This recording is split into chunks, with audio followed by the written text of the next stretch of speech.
Selamat datang pada perkuliahan Sistem Informasi Manajemen untuk Prodi Perpajakan. Saya Rizky Dewantara dan Assalamualaikum warahmatullahi wabarakatuh. Baik, kita akan mulai perkuliahan perdana ini yang membahas tentang konsep dasar Sistem Informasi Manajemen. Nah, tadi sudah saya beri buku untuk belajar, maka nanti dibaca di chapter 1. Juga sudah saya berikan suplemen buku juga dari O'Brien. Itu juga bisa digunakan untuk hingga Anda nanti skripsi jika mengambil topik Sistem Informasi Manajemen untuk perpajakan. Baik, untuk ranah ilmu sistem informasi dalam perpajakan, ini saya gambarkan sebagai berikut, bahwa untuk sistem informasi manajemen di perpajakan saya batasi bahasanya adalah di bagian administrasi perpajakan. Jadi sistem informasi manajemen ini nanti akan mendukung kegiatan administrasi perpajakan. Nah, untuk saat ini posisi sistem informasi manajemen di perpajakan adalah penerapan administrasi perpajakan berbasis teknologi informasi. Penerapan ini berdasar adanya reformasi administrasi perpajakan yang mensyaratkan bahwa adanya perkembangan teknologi wajib dimanfaatkan untuk mendukung kegiatan perpajakan dalam segala kegiatannya ya. Hampir semua kegiatan perpajakan diharapkan naik ke proses berbasis teknologi informasi. Nah, sebelumnya apakah sistem informasi untuk administrasi perpajakan ini tidak ada? Sebenarnya ada, namun sistem informasi yang digunakan adalah masih bersifat konvensional. Misalnya yaitu pemanfaatan komputer, pemanfaatan aplikasi atau software itu masih digunakan sebatas untuk mendukung proses administrasi secara konvensional. Misalnya pembuatan surat, pembuatan daftar wajib pajak itu hanya menggunakan aplikasi sederhana dan belum tersistem secara rapi atau hanya bersifat arsip-arsip yang berbasis kertas. Tetap menggunakan komputer tapi di print kemudian di file-file dalam arsip-arsip kertas seperti itu. Nah, sebelum lanjut ke sistem informasi manajemen untuk administrasi perpajakan, ada baiknya kita pahami dulu tentang pengertian dasar SIM, ya, sistem informasi manajemen. Yang pertama, sistem informasi manajemen terdiri dari 3 kata, yaitu sistem, informasi, dan manajemen. Kita breakdown dulu. Untuk sistem ini merupakan tahapan ya atau prosedur yang merekam aktivitas secara berulang atau bersifat tetap ya. Jadi kegiatan yang berulang dan bersifat tetap, kemudian kegiatan tersebut dibuat prosedurnya dan tahapan-tahapan atau langkah-langkahnya. Dan prosedur, tahapan atau langkah ini, jika yang paling gampang saya contohkan ini seperti standar operational procedure. Kalau kita naikkan lagi dia bisa menjadi sebuah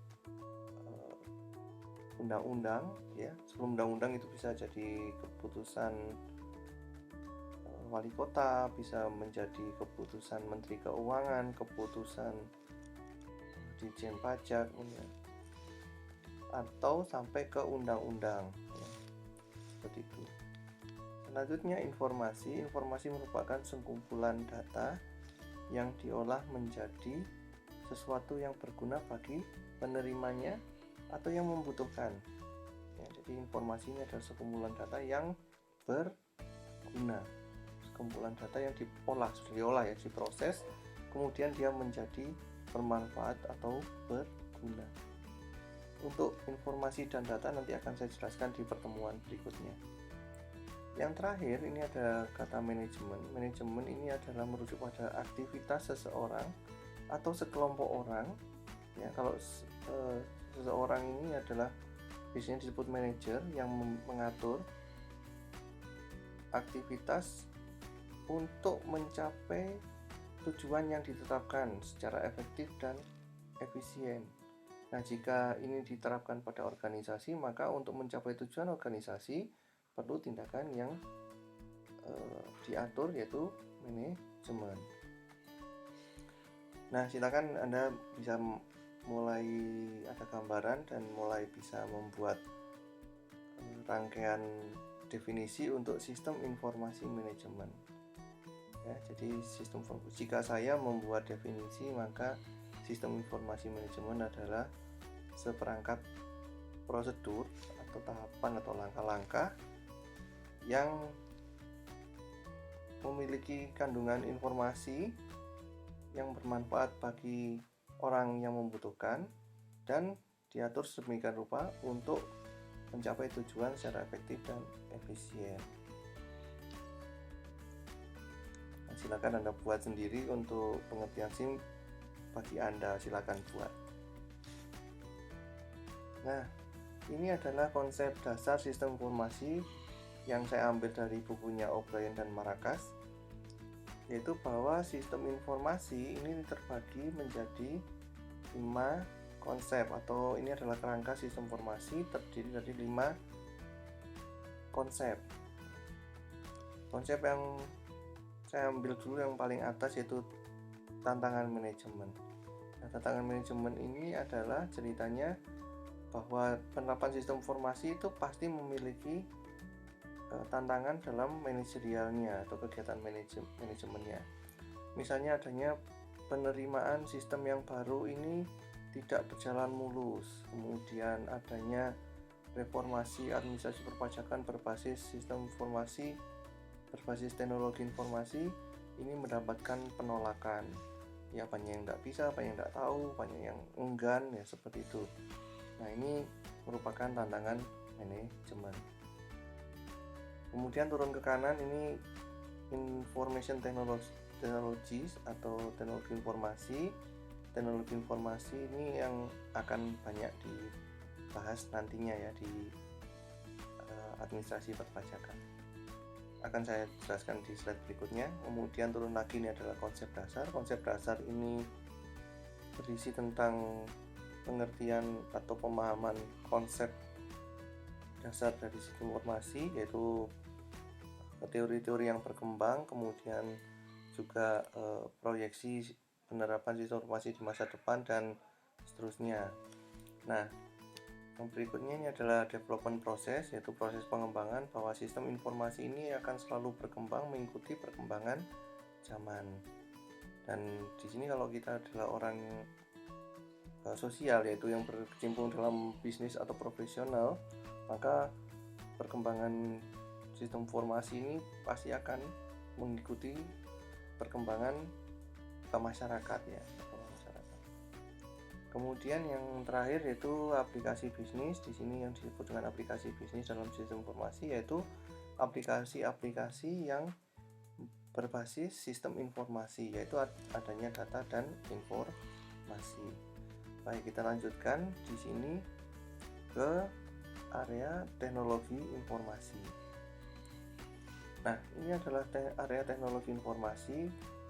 Teknologi informasi sendiri secara baku ini terdiri dari 4 hal ini. Namun secara nanti di perkembangannya pun tidak hanya 4 ini, jadi banyak turunannya.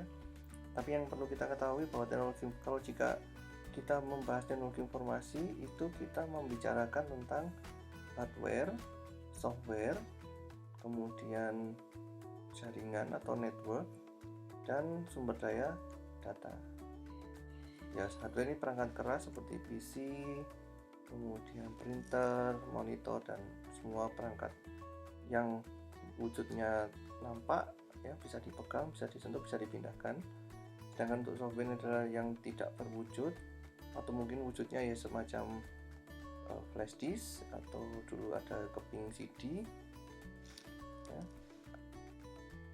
Itu softwarenya dimasukkan ke situ maksudnya. Tapi kalau keping CD-nya atau flash disk-nya itu adalah hardware. Tapi software ini sekumpulan program yang menggunakan bahasa komputer yang digunakan untuk menjalankan hardware. Kemudian network atau jaringan ini adalah jaringan komunikasi antar hardware ya. Jadi tiap hardware ini dapat berkomunikasi dan tiap software juga dapat berkomunikasi. Ini membutuhkan yang namanya jaringan, termasuk kalau Anda gunakan sekarang pakai data, itu adalah jaringan komunikasi pakai data seperti itu. Kemudian yang terakhir adalah sumber daya data. Sumber daya data ini adalah informasi dasar atau pembentuk informasi, yaitu fakta mentah yang dikumpulkan, dan jika itu fakta mentah itu jumlahnya sangat banyak, maka ini akan memudahkan dalam pembentukan informasi. Yang slide terakhir yaitu administrasi perpajakan. Nah, untuk administrasi perpajakan saya minta Anda mengisi ya sejauh mana Anda mengetahui tentang administrasi perpajakan. Nanti dijawab di Google Form ya. Ada saya buat Google Form, nanti tolong dijawab, dan itu menjadi sebuah presensi bagi Anda. Coba dijawab secara singkat, yaitu sebutkan macam-macam aktivitas administrasi perpajakan yang Anda ketahui. Nah, aktivitas perpajakan ini adalah kegiatan yang berulang dan tetap ya, masih ingat tadi, yaitu tersistem, yang memiliki sistem. Yang kedua, apakah aktivitas perpajakan yang Anda sebutkan telah memiliki sistem informasi manajemen yang baku? Disebutkan saja, jika tidak tahu ya bilang tidak tahu, tapi kalau tahu ya sebutkan ya. Kemudian, apakah administrasi perpajakan yang Anda sebutkan telah memiliki unsur pemanfaatan TI? Ya, sebutkan bentuknya. Dikerjakan semampunya, dan nanti tidak ada penilaian untuk kuis ini, hanya saya ingin tahu penjajakan sejauh mana Anda memahami administrasi perpajakan yang tersistem. Ya, seperti itu ya. Baik, untuk pengantar ini saya akhiri. Terima kasih. Assalamualaikum warahmatullahi wabarakatuh.